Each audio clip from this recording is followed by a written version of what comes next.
Welcome to our show. This is our first show ever. We've been talking about doing this for a really long time. My name is David. That's my brother, Ray. And who are we, Ray?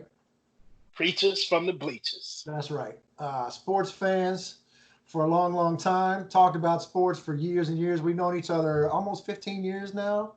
Almost 15 years, yeah. So, And I mean, not to cut you off, but we just, as you say, been talking about doing this for a long time. We just finally decided to, do it and do what we always do. We just really just two cats talking about sports like we always do. We get heated. Nothing's changed. We're just recording it. No, exactly. Ain't nothing changed. Just two dudes talking about sports with two extreme different opinions. And that's how we came up with this whole concept. Like, man, we might need to put this on a podcast or something. That's right. So we're going to preach at you folks from the Bleachers, because we are Bleachers. We are the fans in the Bleachers. That's who we are. And so let's start first. We'll let you guys know a little bit about who we are. So Ray, talk to me a little bit about who you are, where you're from, who your team allegiances are in different sports, and whatever else. Well, I'm Ray, and I'm a Scorpio. No, I'm just playing. I'm originally from Chicago, and I love the Bears, Bulls, White Sox, and can you beat right there? Bleep out the stinking Cubbies. I do not like the Cubbies at all. Don't bring up the Cubbies. I hate the Cubbies. None of that.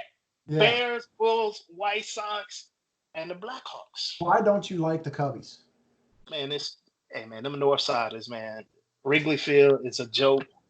Now, I ain't talking about Wrigley Field with the new owner, Ricketts. Them seem like good folk. They seem like they doing everything that, trying to do it right, if you will. But when I was coming up in Chicago, Wrigley Field, if you don't know, if you've never been to Wrigley Field, never been to Chicago, Wrigley Field sits right smack dab in the middle of a bunch of bars. So therefore Wrigley Field is nothing but a big old bar. Yeah. And people don't go to the game to watch the game. They go to get drunk, eat some hot dogs. And listen, ain't nothing wrong with getting drunk and eating some hot dogs. But I want to watch the game too. That's not really necessarily something this first and foremost on the mind of the people that go to Cubby games. Well, Ferris Bueller had a great time there, so That's my point right there. All right, so he's from Chi-Town, loves all the Chi-Town teams except for the Cubs. So he's going to argue from that point a lot. Let that be the last time we mention the Cubs. All right, last time. I can't say last time. It depends how they're doing in the pennant race and all that kind of stuff. But you're right. All right. So my name is David. I'm originally from North Carolina. I live in Dallas, but a lot of my allegiances are North Carolina. I do love the Dallas Mavericks. I am a basketball fan first and foremost, and a lot of that comes from the fact that my father got his master's degree at Duke when I was 10 years old, and so we were living there. I am a pre-Coach K Duke fan, so I've been around that long. So they were playing for the championship in 1978 against. Before they was winning, you were a Duke fan when they were losers. Hey, they were winning in 1978. They were in the championship game against Kentucky. So they lost that game. Was that an NCAA sanction game though? It was the NCAA championship. So like I said, I was living near Durham when that happened. Dad and I watched that on TV, our little 3-channel TV back then. So that's where my love of basketball comes from. So I am a Duke fan in college ball, and Ray forgot to tell you he is a Kentucky Wildcats fan in college basketball. Big Blue Nation. Also in football, I am a Panthers fan. When I grew up, we didn't really have a football team there in Carolina, so we rooted for the Washington Redskins, which made things difficult when we moved to Texas. But Panthers usually eventually showed up, and I became a Panthers fan, not a Cam Newton fan, but a Panthers fan. And also, like I said, a Dallas Mavericks fan. So I've been a Mavericks fan since, right after the Moody Madness, right in the 1990 range is when I started listening to that. You bring up the whole Dallas fan. We probably should have told the people that we met in Dallas. Yes. And, I lived in Dallas for many years before I came out here to the West Coast, out here to Sin City in Las Vegas. But that might be why we telling people the genesis of this Preachers from the Bleachers Yes. You might want to tell them how we met in Dallas. All right. So we met at a bar, but didn't meet at a bar drinking. We met at a bar being bouncers, place called the Beagle. So I gotta say it was a great time. We weren't the kind of people that beat people up when we kicked them out or any of that kind of stuff. If I had to, if it took me 2 more minutes to get somebody out of the bar just by telling, hey, sir, really, we got to go. You can come back tomorrow, but you got to leave tonight. That's fine. That's who I was. Ray was a little less. I don't think you ever beat up nobody or pushed anybody down. No. I was only aggressive. I give what you give me. If you give me love, I give you love. If you give me a hate, I'm gonna take it. I'm gonna take it all the way. But you got that big voice, man. When you raise that voice at somebody, they're like, "Oh, this is some serious stuff, so I better go." So it's a good voice. When I hear myself, as a black man in America, I don't hear black coming out my voice. It sounds like some corny white boy that works a 9-to-5 pencil job, but it's just something that I acquired over time.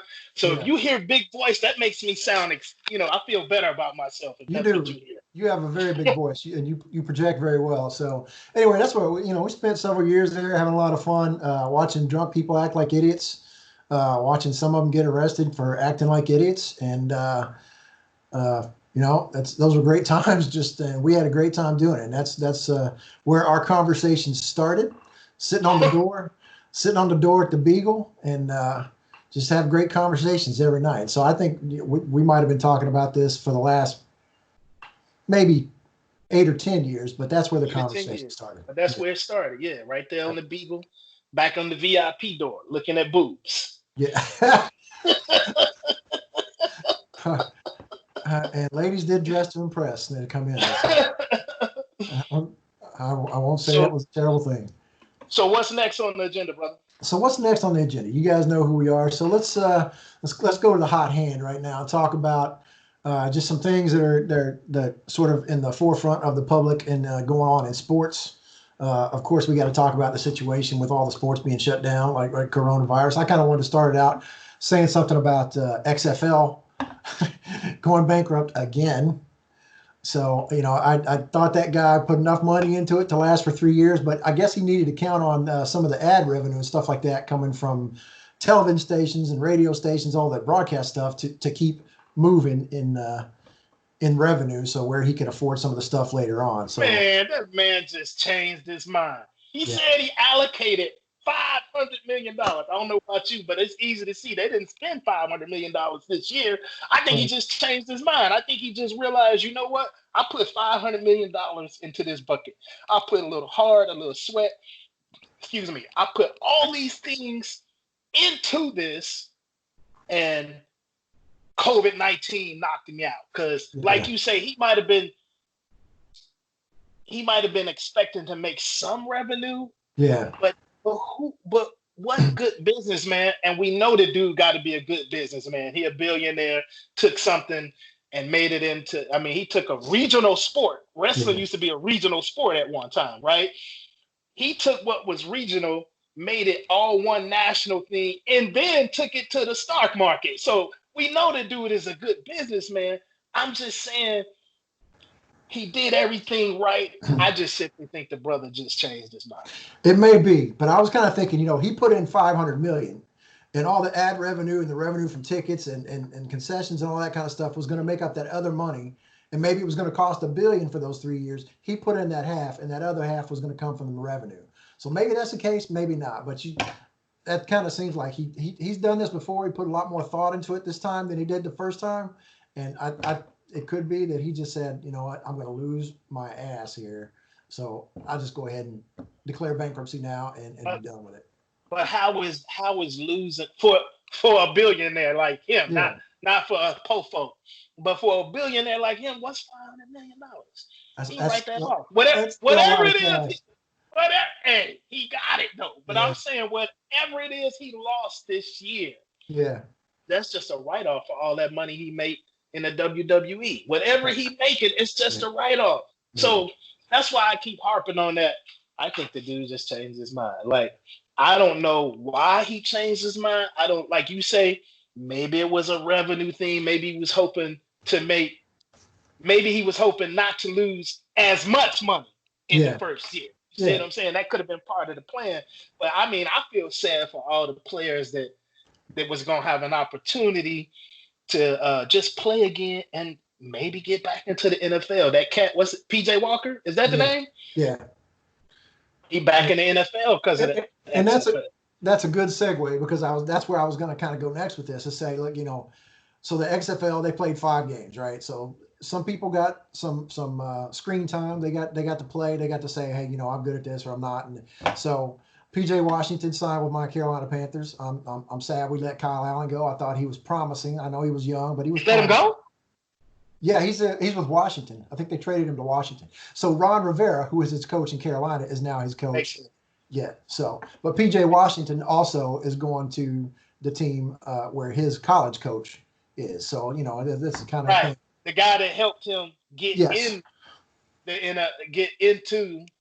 NFL, XFL, back to the NFL. So maybe. Yes, I was just going to say, is there anybody else that you can think of that you saw in the XFL that you think might make it into the NFL this year? I mean, there's a couple.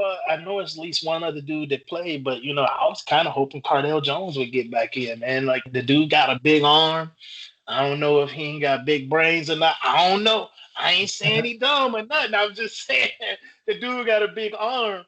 But I mean, there's Jamarcus Russell had a big arm too. So, but I don't think that's the same individual. Jamarcus looked like some old Southern country boy. I don't really want to do it. I just want to eat these biscuits and gravy's kind of type attitude. Yeah. Cardell seemed like he might want to work to me. And that was a big arm. And so I'm just kind of like hoping maybe he would get back in. Not that I'm a Buckeye fan or anything. I just like to do. My dad lives in Ohio. They live 45 miles away from there. So I'm kind of, they're Buckeyes fans because of that. So I kind of hope he goes back in. There's a couple other guys that I think, that already have names familiar to the NFL that I think they might end up back in there, like Cameron Artis-Payne, probably be a backup somewhere. I think Landry Jones. I think Landry Jones actually had offers from the NFL to be backup somewhere. He did. So I heard that. He did. So he's probably going to be back there. I don't know. I know probably most of those guys will be in camps somewhere, and we'll see who's talking about in preseason. Hey, this guy played for the XFL, this team, that team, whatever, and that's why he's getting a look. What camp? Ain't no camp. Ain't no NFL camp. They talking about doing first. You just see that the joint where it says the first year coaches are going to be doing a virtual camp. I seen this because they were saying that Dak wasn't going to show up to the virtual camp. Now I don't know how virtual camp works. Are you going to be on a video screen watching a guy do push-ups? Like, no. How's that supposed to work? I think guys will train together. I think there'll be a lot less contact to start with, but I'm sure right now guys they're all training in their gyms, their home gyms. They're probably doing it with one or two of their friends. I think that stuff is probably still going on. So I think it may not be July camp. It may not, whenever they do summer camps, it might be August, something like that. But I think some things are going to get back to normal a little bit, but they'll probably adjust that for less contact and all that kind of stuff, and a lot more monitoring of their players' health. Well, who's first? Who's got to come back first? I don't know. I mean, do we scrap basketball right now, or is basketball going to be first? Do we bring back baseball? Right. Like, somebody got to come back first. Some sport has to come back. That's what I was thinking about talking about next. Is like, I mean, do you think there's going to be an NBA season, or if there are playoffs even, if that? I'm gonna be real honest. I think NBA wants to have part of the season. I know the players want to have part of the season. It probably doesn't feel right to them. It feels incomplete. Yeah. But the later and later it gets, the reality is we might have to go NCAA. BCS championship, what is it called? But whatever it is, I'm trying to get to is it looks like let's do a 14 playoff, maybe a 16 playoff. I don't see them coming back. It's already right. It's almost May. Or it's late April.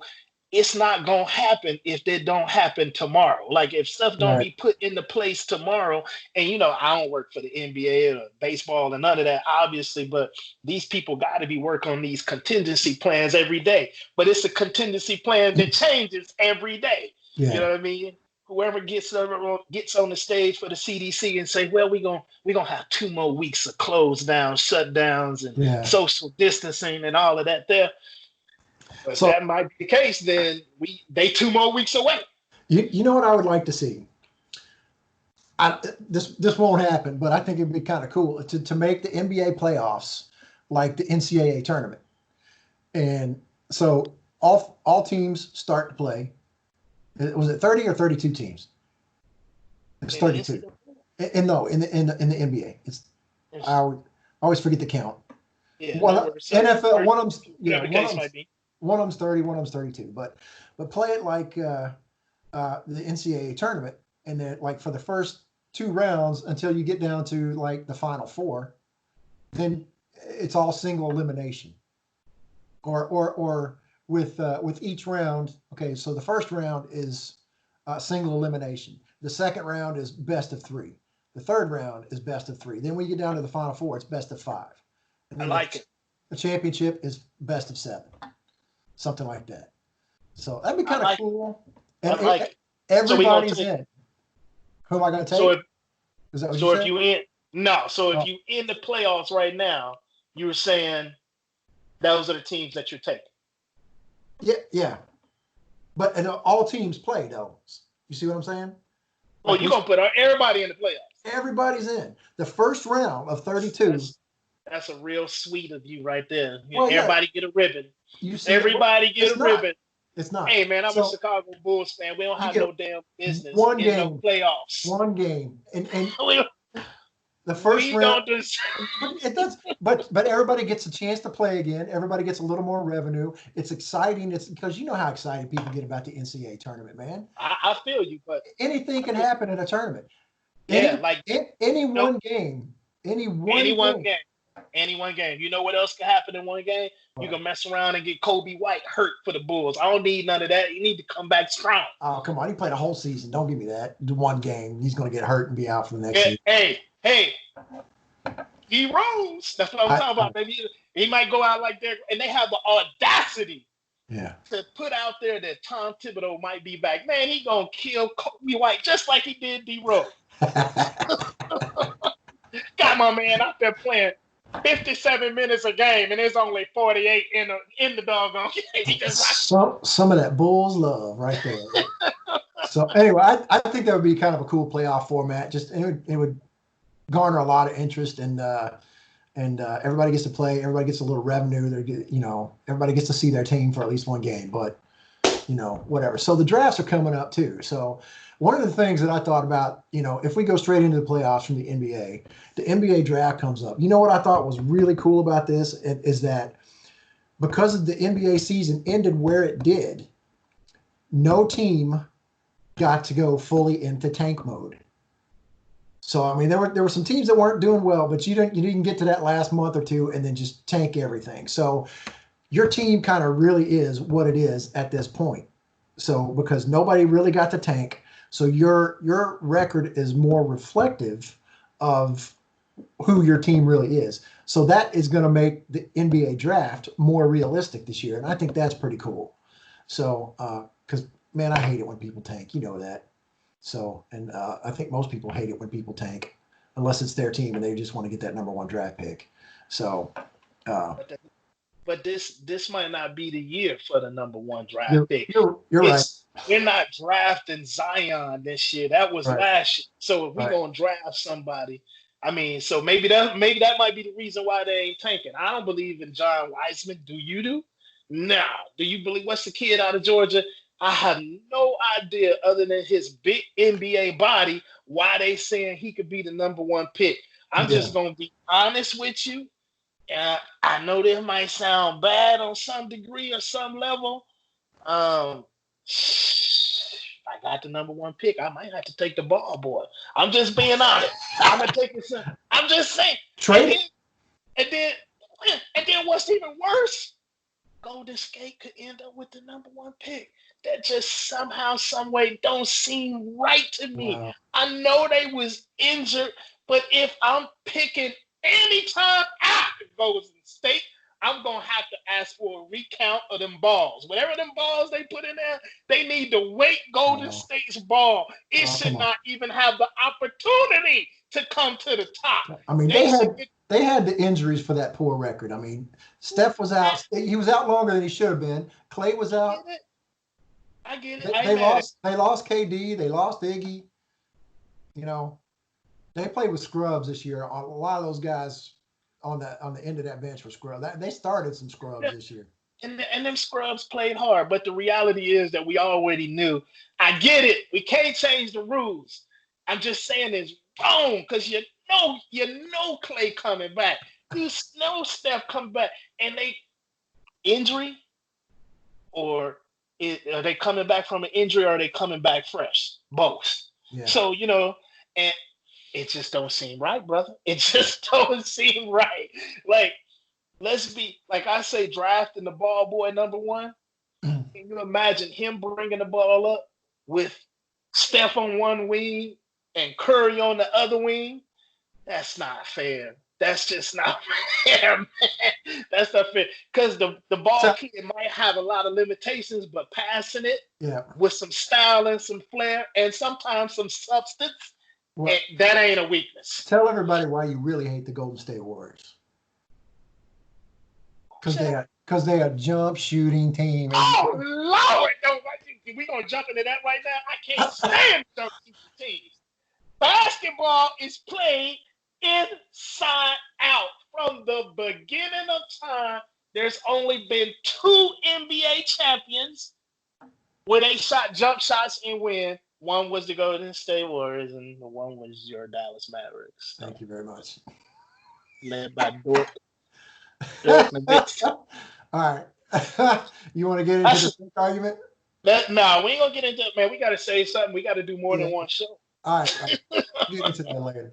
So one thing I'm going to miss this year about the NBA being gone and all that kind of stuff is I'm sure they're probably going to cancel Summer League. So just to let you guys know that since Ray moved to Vegas a couple years ago, I have gone to Vegas every year for the Summer League. We buy some tickets and go to 2 or 3 days of the games and all that kind of stuff. And it's the coolest atmosphere I think I've ever been in.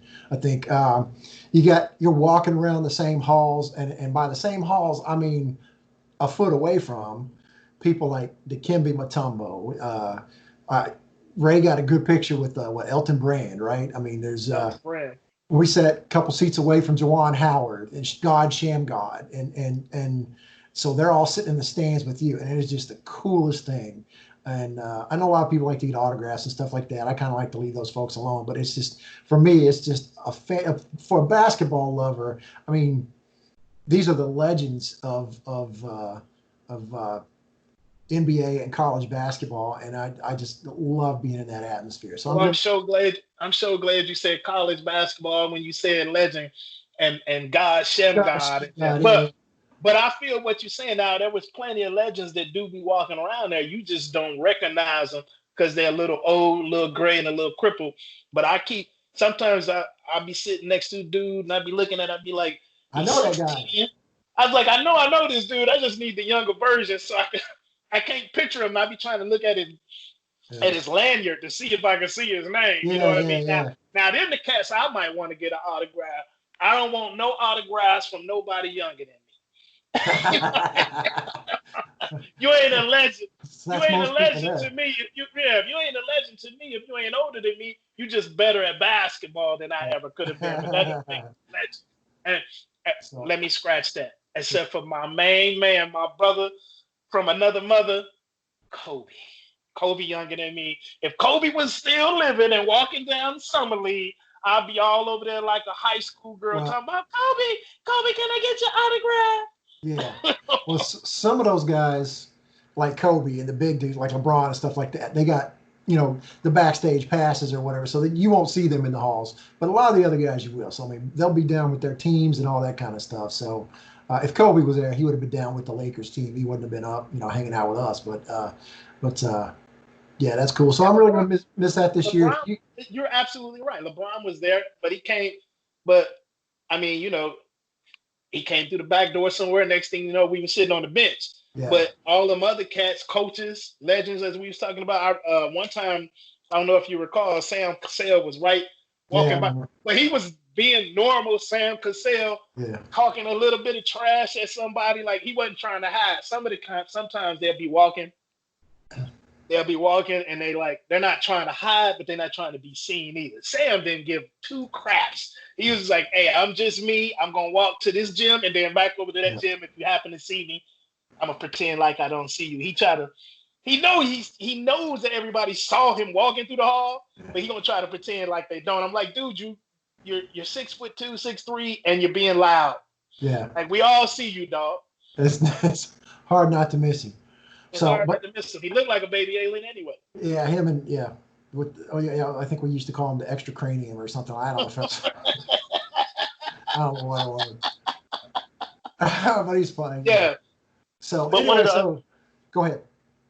One of the other things that the best thing you was talking about, best thing about summer league is you can't beat the value though. Yeah, you just absolutely can't beat the value. Was it? I mean, the tickets kept going up and a little bit, but even at $40, I don't think it had reached $40 yet. But even at $40 a day, I can't sit that close. I mean, I could if I, sold a kidney, but but I can't. I mean, you super close because we in a, basically the Cox Stadium Pavilion, if you will, is basically a high school gym. Yeah. So whether you sitting on the floor, if you sitting in the first row of bleachers or at the top of the bleachers, you still pretty doggone close compared to a NBA game. Yeah. So you guys, anybody that's listening to this, if you ever get a chance to go, it's worth the value. It's hot in Vegas at that time of year. It's hot as hell, but man, it's such a great time. If you're a basketball lover, then you will love it. And if you're a basketball lover with a ton of money, then you can go to a lot of those NBA parties and stuff that they have at some of the like MGM and some other places like that. You'll enjoy that too. We're not high flyers like that, so I ain't been to one of those parties yet. But I hear yourself. Speak for yourself. Just because I haven't been one, don't mean I ain't gonna be at one soon. You know what I'm saying? I mean, I might. Maybe I'm gonna go to this year's because if they have it, I'm gonna be the only one there. Yeah, we'll keep that in mind. So another thing about the NBA, what did you hear about the beef between Rudy Gobert and Donovan Mitchell? I thought they squashed it.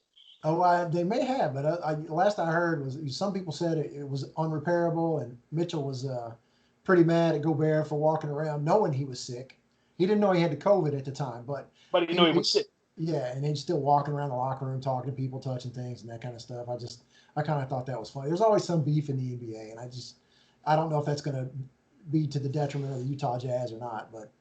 But I don't think Donovan is that kind of guy that would say. I don't think so either. I mean, he doesn't feel to me like you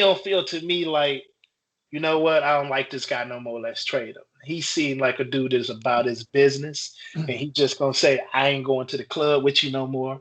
Yeah, I wouldn't go to the club in Salt Lake City either. But he ain't gonna go out. It might be a good man. That's a story for another day. I was just recently frequently with a young lady from Salt Lake, and she said there are black people there, but that's another story.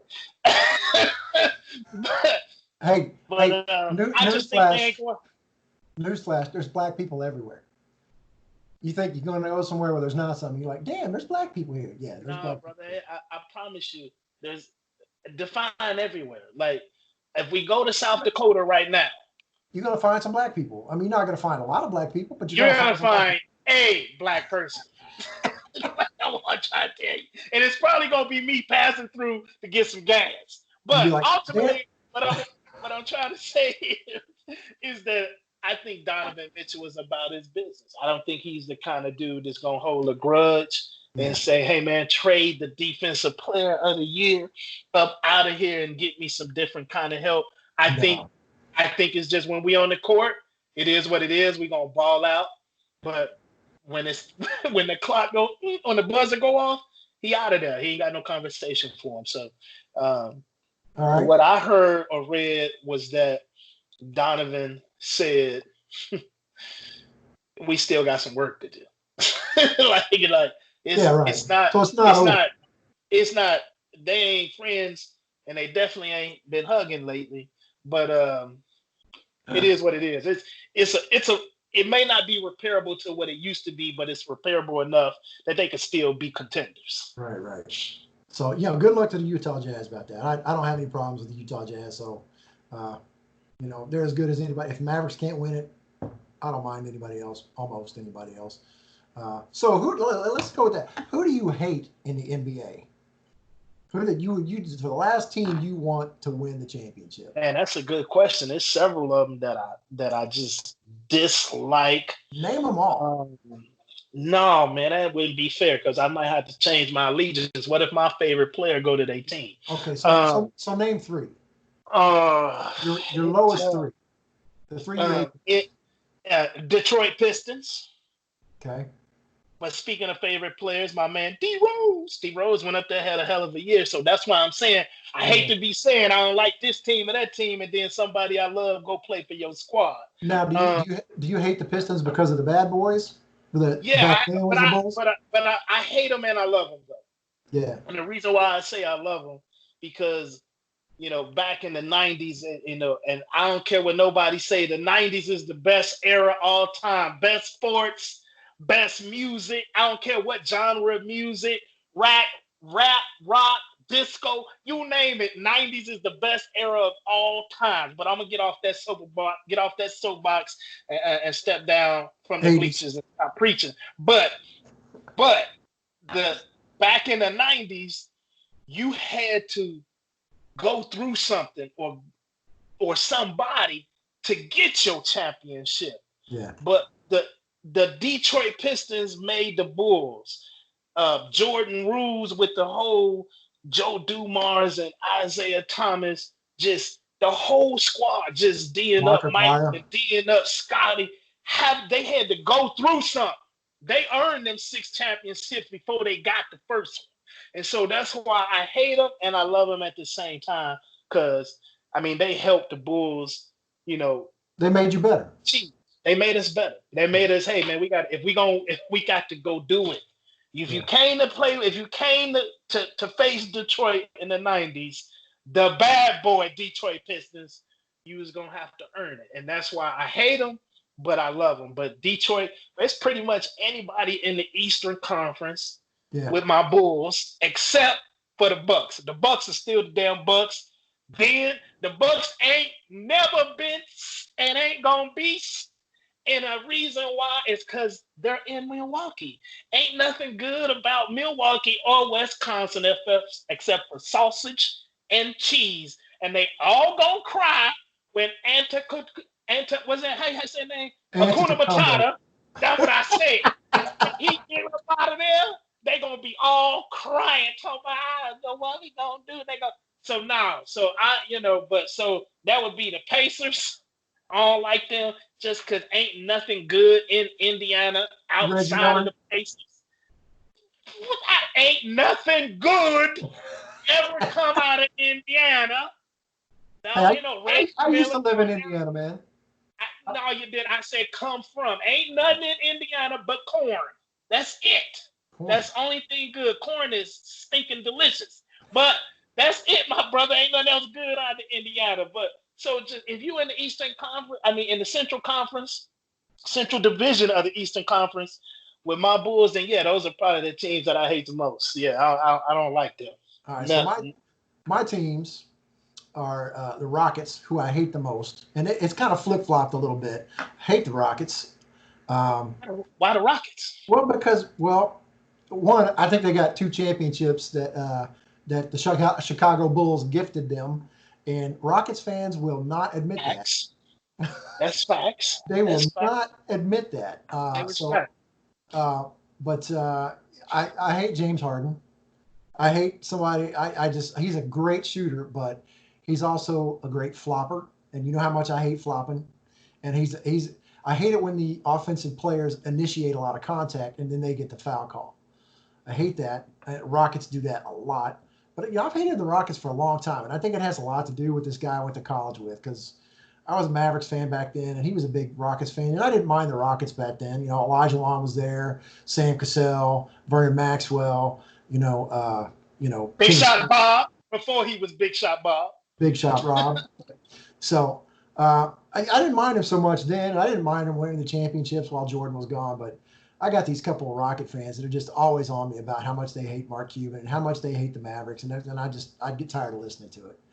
So it's more about their fans than it is their team, but it's also a little bit about James Harden. You know, Houston has a Dallas complex anyway. Yeah, you're right. So the people of Houston hate the people of Dallas, and the people of Dallas don't even know the people of Houston exist. Yeah. It's kind of like,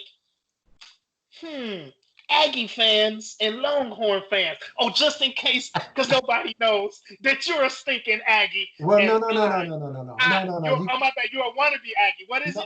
I'm not even a wannabe Aggie.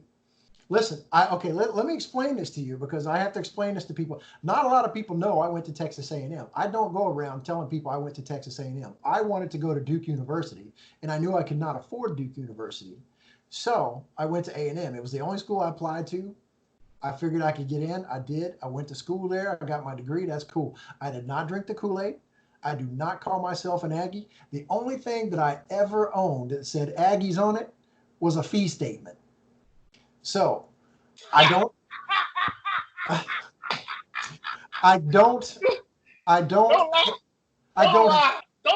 Just because we're recording, you don't have to say those kind of lies. No, I'm serious. I'm 100% serious. Good and well. Boy, you had a fit when we were talking about they was out there with them, they was up, what you call them, corpsmen? Is that what y'all call them? When they used to be sitting in the stands dressed like they in the army or something. Yeah. And they be arm in arm. What you call them? Cadets, corpsmen? What is it? Yeah. It don't matter what you call it. They look like they shouldn't be at a football game to me. They look like they should be down on the sideline cheerleading. So you defended that hardcore, and that makes you an Aggie. That's on a personal level. That's got nothing to do with the Aggies. Like I said, I will root for the A&M team, playing football, playing basketball, whatever. I will root for them. But like I said, I don't tell people I went to A&M. I don't have a college ring from A&M. I don't have a T-shirt or a sweatshirt or a sweatpants or anything that says A&M on it. Like I said, I don't hate them. I enjoyed my time there, but I do, and it's got nothing to do with A&M. I do hate the University of Texas. Welcome, baby. I know. And you love the University of Texas as well. You graduated from the University of Texas system at UT Dallas, right? Well, we said when you go to Dallas, when you go to UTD, we call it. We always say it like this. Oh, I graduated from the University of Texas at Dallas. You say it under your breath. You know what I mean? We like to say stuff like, we got the same chancellor. You know what I mean? Like, I got discount tickets, student tickets while I was at University of Texas at Dallas. Yeah. But I mean, to me, I couldn't commute from Dallas to Austin. So, hey, I mean, I did think about, you know what? I'm just going to take my last 30 credits, go down to Austin and take it and get my degree to just say University of Texas at Austin. See, there's a difference. You say it differently when you go to the main school, to the big school. You know what I mean? But when you go to university, you get your degree from the University of Texas at Dallas. You just kind of muffle it a little bit. I'm a big time Longhorn fan, man. I don't know. We should have told the people that up front, man. I know all my Chicago alliances, but I forgot about my Longhorns. God, forgive me, Coach. Yeah. Forgive me. So okay, my check is in the mail. Let's get back to my teams that I hate. So like I said, Rockets are number one. It used to be who is now number two, San Antonio, and San Antonio is for the same reason that you hate Detroit, because we always had to go through them. They were really tough against us, and I hated Ginobili because he was a flopping mofo too. He just Google Ginobili flop, and there's like all these YouTube videos come up where he falls over when somebody walks by him. So I hate that too. And then Lakers, really don't like the Lakers, and that's got a lot to do with well, it's you know what, I respect Kobe. I know what he means to the game of basketball. But don't say it. But it's all the foul calls. You know what? I will say Lakers and Miami are kind of like the same. They're like 3A and 3B because they when I'm dying over here. let me get you back in the camera here. Let me get you in the camera frame, man. So yeah, it's all the ridiculous foul calls. I mean, and like at one time we were up against the Lakers by like 27, something like that. They came back and beat us, and that's all our own fault. I will say that that's our own fault. But there was a lot of just phantom foul calls in that thing, and you know, you know that Mark Cuban didn't help that a lot by jaw jacking with the referees and stuff like that. So they didn't want to be kind to him, so they weren't. I'm not gonna say there's conspiracies out there and all this other kind of stuff. I might say that about the 2006 finals, but Yes. anyway. So those are my teams that I hate in the NBA. So, and those are the reasons. But you want to talk about some football NBA draft coming up? No, man, you mentioned Kobe. You upset me a little bit. No, I I know named you my. love Kobe. I look. I'm a Chicago diehard, but I named my last son Kobe. I love that brother. He let me. The reason why I don't love the Lakers. I love Kobe, and the reason why is because he let me. He extended the life of Michael Jordan. You know what I mean? Like, everybody got a hero. And it was clear when Kobe came in the league, it was Michael Jordan. You can play in the first 2-3 years of Kobe. I mean, the fist pump was like Jordan's.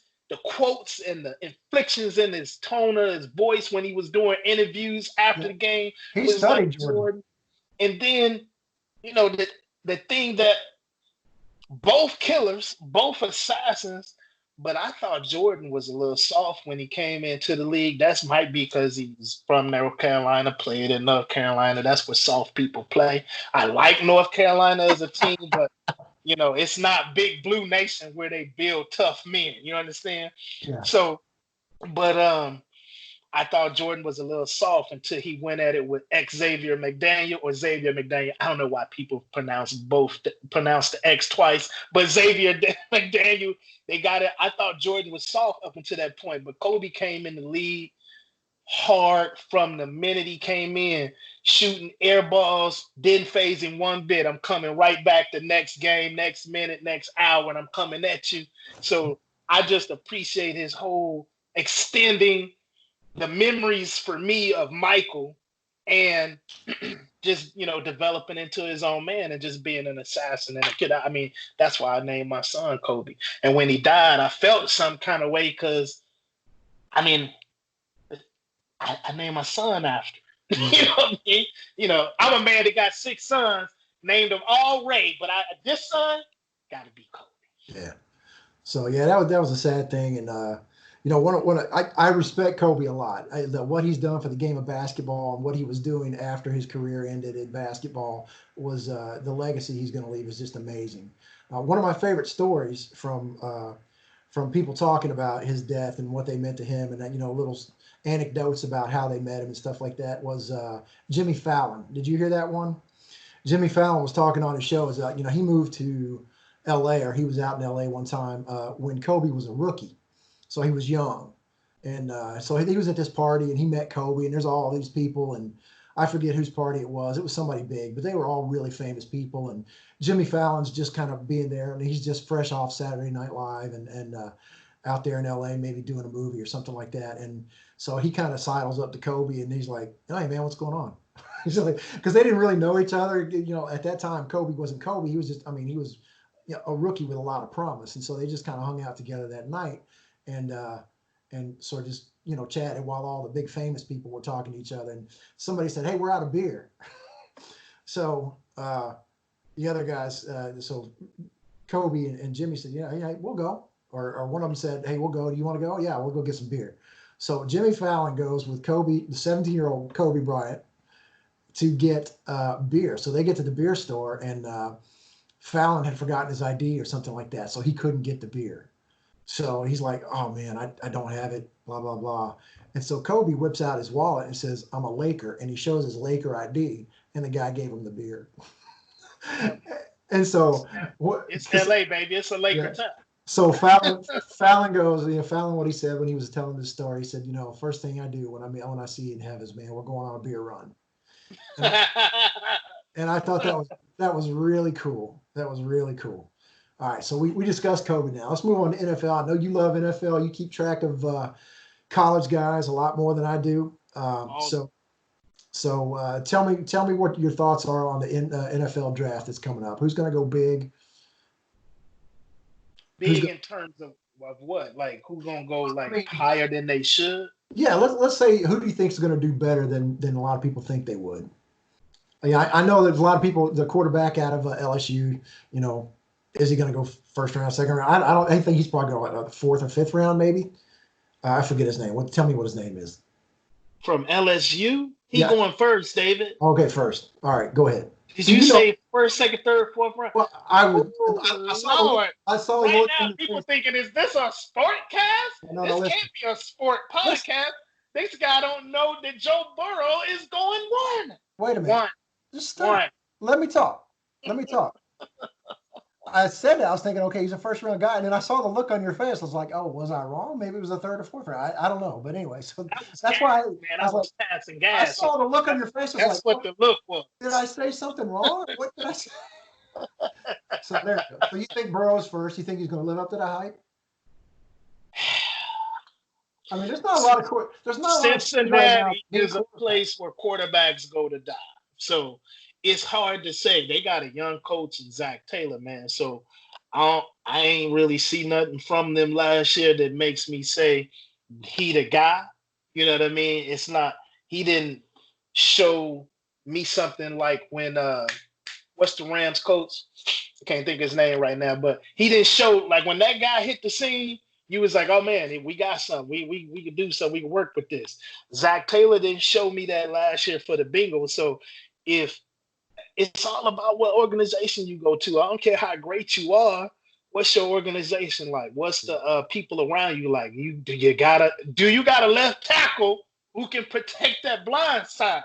So if you asking me, I don't care who go number one. If you going to Cincinnati, I'm going to have to see it before I believe it. But I think Joe Burrow, being an Ohio native, went to Ohio State before he went to LSU. I think that's just a natural thing to do. You're going to sell a few more tickets for at least 2 years. But I think that Tua is the real deal. Man, we used to have a saying, don't draft damaged goods, right? The man got a hip and an ankle and this, that, and whatever, but I'm just going to put all my faith in modern medicine, and I think this dude is going to be the next, whatever it is. I mean, let me tell you about Mahomes and Tua for the next 10 years. That's how good I think he's going to be. My thought on Tua, I think the first game I saw him play, in like the first minute, I was like, that guy's a baller. That guy's got an arm. He's going NFL as soon as he can. That guy's going to be a player somewhere. And but the problem right now, I think there's not a lot of teams really that need starting quarterbacks just yet. Is that right? Maybe like 5 or 6 of them? It's enough. It's enough. So it's not, maybe you don't think you need one, but maybe you don't have the one. Does that make sense? Fair enough, so the Chargers right now are selling people. We like Tyrod Taylor. Hush. We don't like Tyrod Taylor that much. Come on now, right? Your boy and my homie, Cam Newton, will be the starting quarterback of the Chargers, and they're going to draft somebody. So if Cam don't do well, he going to be up out of there. I think Cam got 1 year to show and prove. I think that 1 year is going to be with the Chargers. I think whatever rookie quarterback the Chargers draft, whether they go up in the draft to get Tua, because I think they're sitting at 5 right now. I don't think Tua is getting past 3 at Washington. Somebody's coming to get him at 3. Washington has been playing this correctly, trying to pretend like they don't like Dwayne Haskins. Well, we didn't draft him. Okay. Dwayne Haskins, I think, is a baller. I think he can play. I think he might be a slightly better than the average, but no worse than an average NFL quarterback. Right. Playing with Rivera, I think can't do nothing but help Haskins. But the reality is, I just think that Detroit is talking about moving away from Matthew Stafford. So if that's going to be a reality, somebody got to come up to get to it. He not going to be there at 5. People get enamored. It's the glamour position. everybody looking for the next Brady, but they forget that Brady was drafted in the 6th round. Yeah. Dak Prescott was drafted in the 4th round. That's your job as an organization to draft somebody, develop them that who can ball. Don't put it all on the individual. They got to do their part. They got to study 10, 12 hours and do all the workouts too. But in my mind, there can't be, when I look at Tua, I think it's the move of the draft. Whoever get Tua, to me, and you can't judge a draft until it's 3, 4, 5 years down the road. And I'm saying in 3, 4, 5 years down the road, the team that drafted Tua is the winner of the draft. I think that dude he ain't Patrick Mahomes good. And we didn't have to wait 3, 4, 5 years to see Patrick Mahomes do his thing. We know that they won that draft. My Chicago Bears, who drafted Mitch Trubisky with the 2nd pick, and Mahomes was drafted 10, we will tell you that Kansas City Chiefs won that draft. And we didn't even have to wait 4 years. We didn't even have to wait 3 years. Can I say something about Mitch Trubisky? Oh, Lord, don't go ahead. He's awful. He's awful. Look, guys, anybody listening to this, let me tell you about the brotherhood. So, because some of those guys will probably watch this. We'll send it to them. They'll probably watch it. So, hey, guys, everybody on the brotherhood, I love you guys. I've been loving being in the chat room with you guys and listening to everybody's takes and all that kind of stuff. But Trubisky is awful. You can't even say the brotherhood without telling people who the brotherhood is. All right, let's talk about the brotherhood. So, brotherhood, you tell them. They're So the brotherhood is a group of brothers that I went to high school with. We kind of grew up together in some kind of way, shape, form, or fashion. There was brothers that I knew from the time I was 3. And then that brother went on to a different school in grade school. He met some other brothers, and I went to a different grade school. And then we all kind of met in high school, and we added a cousin or two here and there, and we added it. And then we just called ourselves the brotherhood. I was never one fond of the name, because when I hear brotherhood, I hear a different kind of brotherhood. But it's a group of brothers, and you're the only white guy in the group. Yes. So guys, I appreciate you allowing me to eavesdrop on your conversations and sometimes take part in them. I've enjoyed it a lot. I read everything that's on there at some point or another. But I think since I've been in the brotherhood like 3 or 4 years now, I've read every message on there ever, never skipped any. So if I miss a few hours or a day or whatever, I will go back and read through and see who said what and what we're talking about and all that kind of stuff. So, but to you guys, that's real PC of you. We got brothers on there that don't make no comments. You over here talking about, well, I read everything. It's okay if you don't. I believe that you do. I do. It's all right if you don't. It's entertaining to me. I mean, because just I'm somebody who's lived in a different culture. I've got lots of friends from different cultures. I was lucky enough to live in England for a while, so I've got friends all over Europe. Just met some folks. Took a trip to Vietnam last fall and met some folks there. I've been texting with somebody there all week this week. So I love talking to other cultures and all that kind of stuff. And not that your culture is that far from mine. We're all Americans, but South Chicago is a lot different from where I grew up. But I grew up in rural North Carolina, where once again I was the minority. So I went to a elementary school that was 90% African American. So all of our friends. If you want to have friends, you have some black friends. So that's the way life was. But again, with the brotherhood, I appreciate you guys letting me in. And I know that's out of love for Ray that you let me come in and let Ray invite me in. I appreciate that. But I need to tell you.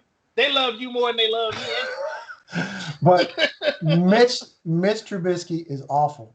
I saw his first game in the NFL. I said he needs to go, or he needs to sit for a year or two on the bench with a real quarterback in front of him. He is terrible. He is terrible. And some of those guys defend him and say, give him a chance. He's learning. No, he's awful. He is not good. He's just not. He's one of the few people that I've said this about. I'm not a Cam fan, even though I'm a Panthers fan. And maybe we'll get into that later some other thing or whatever. But he's one of the few people I said I would not trade Cam Newton for him. So that's that's pretty bad for you because you awful. really did not like Cam. No. And you know what's a killer thing is Trubisky is Polish, is it not? Is that not a Polish descent name? Sure. Chicago has the second highest Polish population in the planet, only to Poland. Yeah. He could have been a star. Yeah. He could have been a star. Okay. So moving on, we got some good football talk in there. Tua is the guy. That's what Ray says, and I don't disagree with him. First time I saw him play, I agree with you. So let's move to the off season. So I know everything now is off season. So this is a time, something I set up, said, hey, let's talk about it. If NBA's in session, let's talk about baseball or something in the summer. Or if it's if we're in the whatever, we can talk about football in the off season or something like that. Everything is the off season right now. But I will say this: the one thing that's in season right now, and I heard this, my boss, Scott, told me this week that the WWE they were deemed essential in Florida. Amen. So God bless the governor of Florida. So they're going to do, I guess, with no fans, they're going to do Monday Night Raw or one of their things. So let me ask you this, because this is what I thought about. So usually they do that stuff pay-per-view. Is that correct? Or no, they do? No, only the big events are pay-per-view. Okay. SummerSlam, WrestleMania, blah blah blah. Okay, so I'm not a wrestling fan, so I just I never. I know Monday Night Raw and something Nitro. Is it Friday Night Nitro, Thursday night, whatever? Here's the deal. Yeah. So what you saying basically on this podcast? I can't break out my top 5 all-time greatest wrestlers. I'll listen. But if you ain't gonna join, it ain't gonna work. Go ahead, man. You got the flow. But okay, so I grew up in North Carolina, like I said. So back in the day, how you grow up in North Carolina? Let me finish. Woo, Mr. Ric Flair. Okay, that's where I was going with it. That's what so back in the day when I was a little kid, I watched some of that stuff. So Ric Flair, you know who I like better than Ric Flair? Ricky Valentine, and nobody ever talks about him. And he was, I liked him. But I ran into Ric Flair one time in the Charlotte airport, and that dude is tiny. He's like 5'9". I saw him and I was like, there's no way he's that little, but he is. So yeah, back in the day, man, I like the Ric Flair and Ricky Valentine and the Von Erich brothers, those guys. So what? Like the Von Erichs. I can't believe I do have a top 5 list. I did lead the Von Erichs. That's a man. We got more shows to do. That's another show for another day. Okay. But I did lead the Von Erichs off, man. I'm gonna have to put at least one on. All right. So anyway, that's so what I was thinking was like, okay, if they were going to do this pay-per-view, I would think, well, maybe since they're the only sport that's going to do anything live, that they should have it on TV, because more people would watch and they'd make more ad revenue, so that TV station could jack up that ad revenue. But they're not doing it pay-per-view, so it doesn't really matter. But I thought they'd make more money doing it on live TV. What they are doing, because I guess they're in Orlando. Yeah. And with the governor deeming it an essential business, I guess he was saying something about without the WWE, it would be harder to recover as a state when the pandemic is over. But now that means boxing, UFC.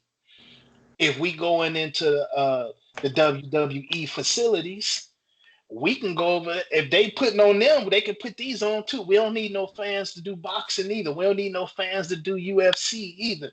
So now that brings back, we was talking about earlier, which sport comes first.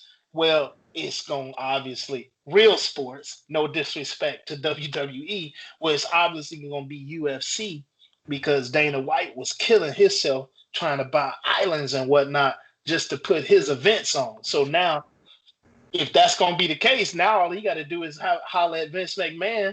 And I think they already decided that Tony Ferguson is going to be the headliner for the next UFC fight. I don't know. I think they said May. So he already trying to talk with Vince McMahon so they can go out there in Florida and put that event on. So, I think one thing they're going to have to do, like they did back in the late 80s, early 90s or whatever, they had to do AIDS testing or HIV testing before guys could get in the ring. I think they might have to do some like COVID-19 testing or something like that before one guy gets in the ring with another. I don't know. Yeah, here we go with this. First of all, I appreciate you saying COVID-19 because every time somebody say Corona and they ain't got a bottle with a fruit wedge in it, it just ticks me off, man. So I appreciate you for saying COVID-19. Right. All right. So, but anyway, they probably have to do something like that, I would imagine. But anyway, so that's what's going to be happening with wrestling. Wrestling is going to be the only sport on television. I'm kind of surprised actually that golf is not playing their tournaments because they're out walking. It's the ultimate social distancing sport. Absolutely. Absolutely. So I mean, you don't have to have crowds there watching you, man. I mean, you can put it on TV, and it's one-on-one. You guys don't have to stand within 6 feet of each other on the tee box. So I'm really shocked that golf is not doing their thing. I don't have no idea why the Masters ain't jumping off, but my guess is without people, it's a lot less money. We need people out here, not for the visual, but they got to be out there buying drinks, foods, and snacks, and all that other good T-shirts, whatever it might be. But you got to believe with that many people at home as there are right now, if you put on the Masters and say nobody can come watch it in person, the ad revenue from that is going to blow away everything else on TV right now. I know, but what does that mean? It's not. That means a lot to the network, but it doesn't mean nothing to the PGA. The deal is the deal. That deal has already been made for the PGA, right? Whatever your NFL contract, I could be wrong, but I know that the current NFL contract that they signed with Fox, Monday Night, ESPN, whoever it is, that's the deal. Now, if all of a sudden if I'm ESPN, if I'm Fox, and my ratings are still going through the roof and I'm charging advertisers more, the NFL don't get more. You only get more when it's time to do the next contract. But here's the deal about that is that if there is no game, there is no ad revenue. So if you don't put a game on, you get no money. So, no, your contract, man, we might have to look that up. We're going to have to. What I'm saying to you right now is the NFL already got that money. They didn't, excuse me, the NBA, let's use NBA, because they had to actually shorten their season. They ain't giving that money back to ESPN. They ain't giving that money back to ABC. The deal was the deal. I got it. Now, unless they had a clause in the contract, whereas, I believe it was basketball players, the NBA, they do have a clause in the contract where they didn't call it a pandemic, but it was for certain situations like pandemics where we don't have to pay you your full salary. So there were people that were wondering if they were going to exercise that clause or not. I bet there's some stipulations in like big money contracts like that. I bet you that NBA is not going to get full money from ESPN like maybe you think they are. I bet there's some and it's like the XFL that they're declaring bankruptcy to get out of that. I don't think the NBA is going to declare bankruptcy or ESPN is going to declare bankruptcy, but I bet you there is some sort of relief mechanism in the contract. But again, we would have to look that up. You're right. So that's an interesting topic to think about maybe for next week. Maybe we'll look some of that up, talk about it then. So that's, tailgating the world in general, whatever. So I got a spot here it's called Ray's Rumination. I had Ray's Rant on there, but I rant all the time. I know you do, but I don't want to make it sound like that's all you do. So rumination is something thoughtful. It doesn't have to be a rant. I know this is kind of like a spur of the moment kind of thing, us actually doing this first episode. So I don't know if you had anything prepared or thought about tonight that you really want to talk about that's on your mind. Man, for Ray's Rumination, I just want to say that whether you believe in COVID-19 or not, whether you think that the numbers are inflated or not, as I do, people should be taking care of themselves regardless of what coronavirus, what I mean? I'm pretty sure there's other things out there that has taken more lives this year than the coronavirus. But we not screaming the alarm on that. So I'm just saying, I think people should just take care of themselves, regardless of what it is. Why did it take COVID-19 to make people wash their hands? Come on, man, you nasty. And just while we on Raised Rumination, I just want to say to all my fellas, learn to wash your hands properly when you go to the bathroom. When I say proper, I don't mean the 20 seconds. That ain't what I'm talking about. I'm saying, brother, wash your hands before you take your willy out and use the urinal, right? Because my willy was clean when I put it in my drawers, right? So you've been touching people all day long in desk and at your job, and then you walk right up to the urinal, whip out your willy. I ain't touching myself, my clean willy, before I'm gonna wash my hands before I touch my willy, and then I'm gonna use the bathroom because willy was clean when I started. When I walked in the bathroom, willy was clean. Willy gonna stay clean. I knew where that was going. We had this discussion already. I knew where that was going. So, all right. Is that you done with your rumination? Man, I ain't got no ruminations until tomorrow. Okay. All right. So the next up is Dave's dialogue. So we go with Ray first, and then I'll just say something. I have a niece that's a nurse, so I know that she's dealing with this stuff on the front lines. I know a lot of people out there are dealing with this stuff on the front line. They said Rob's whole family, Rob, one of the brotherhood, has tested positive, and I think they're doing all right. Albert's mom was in the hospital for a little bit, and I think she's at home recovering now. So I know there's a lot going on out there, and whether we're throwing up panic or not about this, there's a lot of people out there that are going to be suffering, not only because of actually having COVID-19, but also because they're not working. Somebody said, I think I read an article this week that said 30% of Americans maybe didn't pay their rent this month because they couldn't pay their rent because all service personnel are out of work. Restaurants are trying to stay afloat, just doing takeout. And I tell you what, my job has been deemed essential because we support aviation. And so I'm very lucky right now that I get to go to work every day and still get a paycheck. And I realize that. And when folks come back to working at restaurants and all that kind of stuff, when we're able to do that stuff again, my tips are going to be bigger. So I was one of the lucky people that got to work through this situation. And it's not just you guys that are out of work. It's the doctors and nurses out there on the front lines. Man, I know you guys are having a tough time.